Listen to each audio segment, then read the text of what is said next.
Louisiana lawmakers are celebrating a new law requiring the Ten Commandments be posted in classrooms. Earlier today at Haughton High School, State Representative Dodie Horton and Senator Adam Bass put up the first poster. Our Madison Edwards was there, and Madison, those posters did create some controversy, so how was that poster received? Definitely celebrations in the room there, Jeff. Rep. Horton and Senator Bass say it's been a heavy lift to get this legislation through the courts. This poster is the first of many that will go into Louisiana classrooms unless the Fifth Circuit Court of Appeals decision is overturned by the Supreme Court. In 2024, Louisiana passed a law requiring public schools post the Ten Commandments. Rep. Dodie Horton authored the legislation, and Senator Adam Bass helped guide it through the state Senate. It's been a definite process. I mean, from going through the legislative process, and we were blessed it got passed with bipartisan support. I think it's very important to note that historical significance, as well as several other documents that are listed on the legislation that we passed, and I think it's so important to make sure that our children, in a day and time where civics is becoming less important, that they understand where our laws originated. Supporters say the Ten Commandments are of historical significance since they are a foundation of the American legal code. And our community has been so supportive. In fact, throughout Louisiana, we've had educators call, when am I going to get my poster?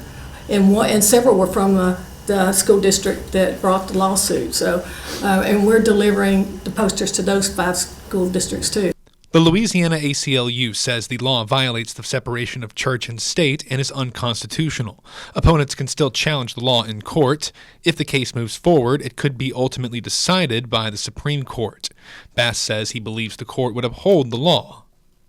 Well, I just think it's interesting to note that the door that you walk through in order to go to the Supreme Court of the United States of America has a tablet that represents the Ten Commandments. So the fact that those that are against this don't think that there's a historical significance in our legal system to the Ten Commandments and what they represent, I just think are very ill-informed. We'll be tracking any developments on this law on air and online at KTBS+. Jeff, back to you. Well, Madison, Dodie Horton, Rep. Horton had a similar bill a couple of years ago to have a poster with the slogan "In God We Trust" posted in courtrooms. I was there when she hung that first poster, but that classroom was full of kids. They were all excited and cheering.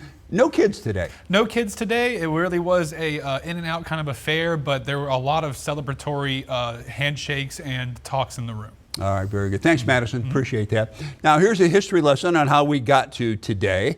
The law, which was passed in 2024, sparked some immediate lawsuits, and lower courts blocked it for years. But last month, the Fifth Circuit Court of Appeals lifted that block, saying it was too early to judge the law's constitutionality.